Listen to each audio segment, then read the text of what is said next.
Hi guys, it's Mighty Mr. Mustache back here with another look at Destiny Reset for March the 16th, 2017.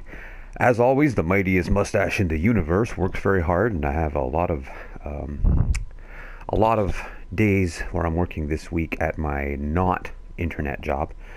And so I'm going to try and squeeze in as much content as I can here on Tuesday. So without further ado, let's start with a video on what Destiny's got in store for us this week. What's available, what the various modifiers are, whether or not a lot of it's worth it to do, and of course, what it looks like. So let's check out the map.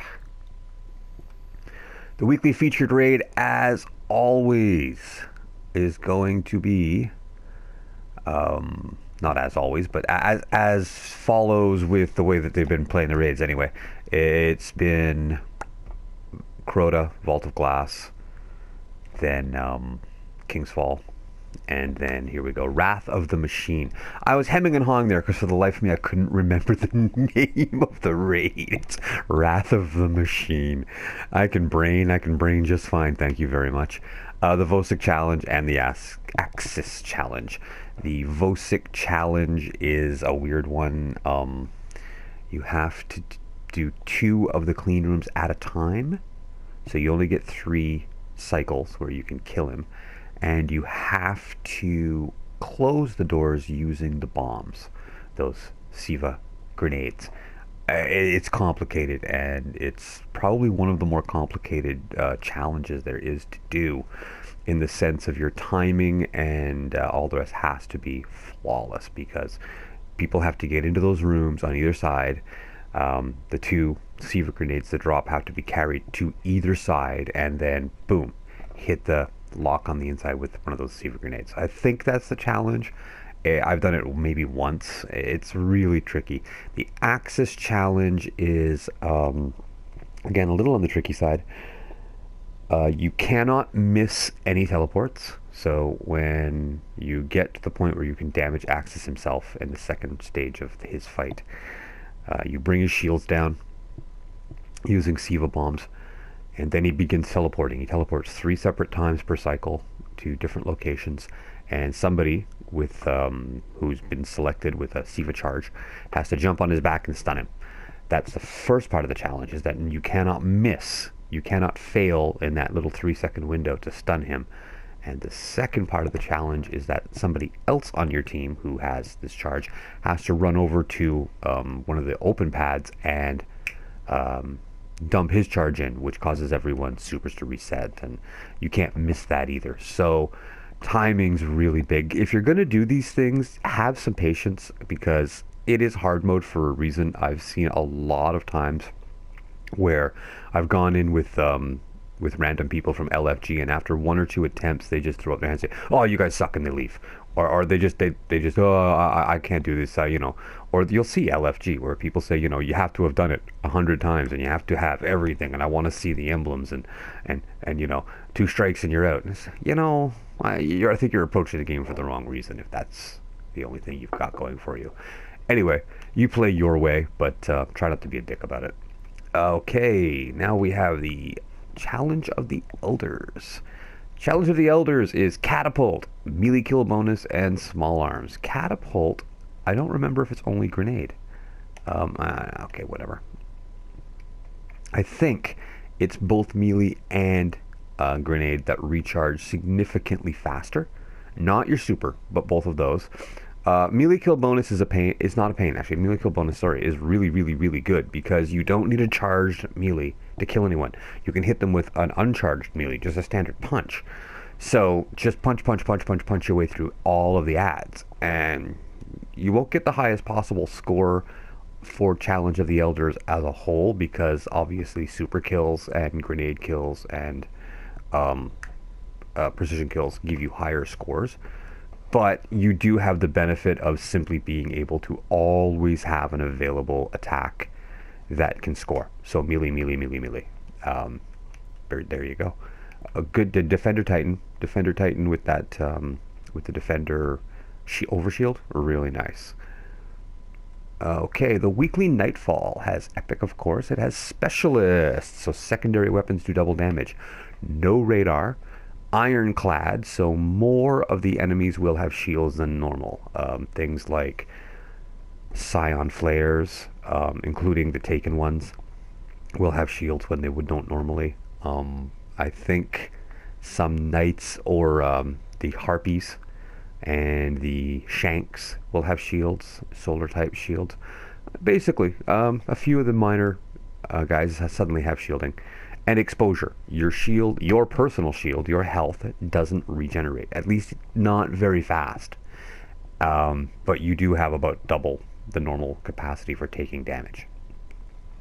That could be really tricky because you can get into the habit of ducking behind cover for a few seconds to where you think your shields are regenerating, then ducking back out and realizing, oops, I'm still in the red. It does, however, when your health gets all the way into the red, regenerate at the normal speed up to the point where you would start getting normal white or gray shielding. The heroic playlist, which is still the best way to rank up, if you have like an alt character or something who's still not at 400, or if you've got a basic character who's still not at 400, get in this thing, man. Just sit there and do them and do them and do them and do them. Pick up those skeleton keys, open those chests, get the drops, use those 3 of coins, all of it, and I guarantee over time, it's kind of like gambling, how over time you'll lose. In this one, over time you will win. You will get more and more and more good stuff. And the modifiers this week are solar burn. Obviously, you take and do double damage from anything with a solar category. So any armor, I don't want to do that. Any armor that has solar as its category.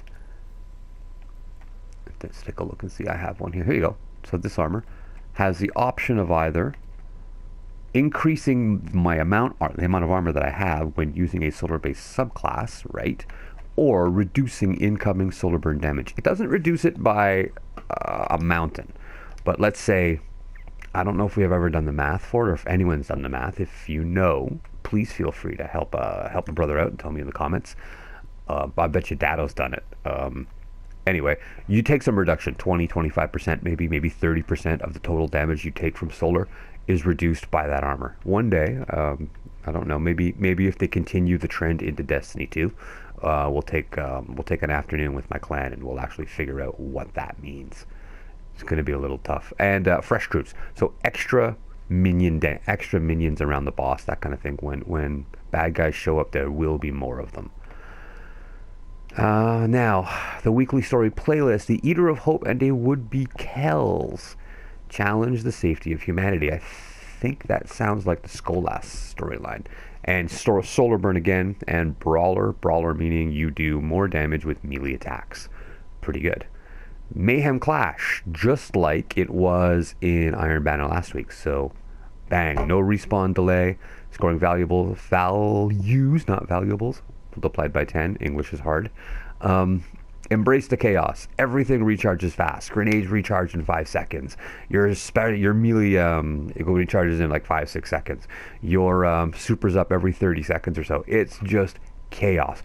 But it is fun because you can't play tactically. So you just treat it like a big water gun fight in the backyard with like 20 or 30 kids. If you don't look at it that way, you're not going to have any fun. It'll be far too aggravating. So let's take a final look, like I always try to do, at what the Nightfall Strike is. Specialist Shaft, Ironclad, Exposure. Let's drop in from orbit and have a peek. It's my new ship. Don't ask me what it's called. Actually, let's go find out what it's called. Order Theory. It came from the Crucible, I believe. I was doing Iron Banner last week in order to get to rank 5. Speaking of which, I forgot about that. Oh, it's Prison of Elders. No, it's Archon Priest. So we know it's powerful. We need to hunt this thing down before they fully restore its soul. Okay, it's Archon Priest. Good stuff. I won't go into it because that's, maybe I'll try and solo it in another video, but I doubt it. It's a hard mission, even without any burns. And of course, out here on Venus, I would in Destiny have loved to have been able to climb that gigantic white geyser volcano. I mean, look at that scenery. Wouldn't you have been just thrilled to be able to go all around, even just back this way, across this orange soda pop ocean, over to that building, and then up the side of the hill? Oh, it would have been something. Well, maybe in Destiny 2 they will expand the maps a bit. The instances will get a little bigger. You know, they learned a lot of lessons. Let's hope that they apply them. I'm not going to make you hang around here and listen to me proselytize about Destiny 2. That'll be for its own video. Thanks for coming along for this little look at what's available. And as always, have a great day. Have some great gaming. I will catch you in the next video.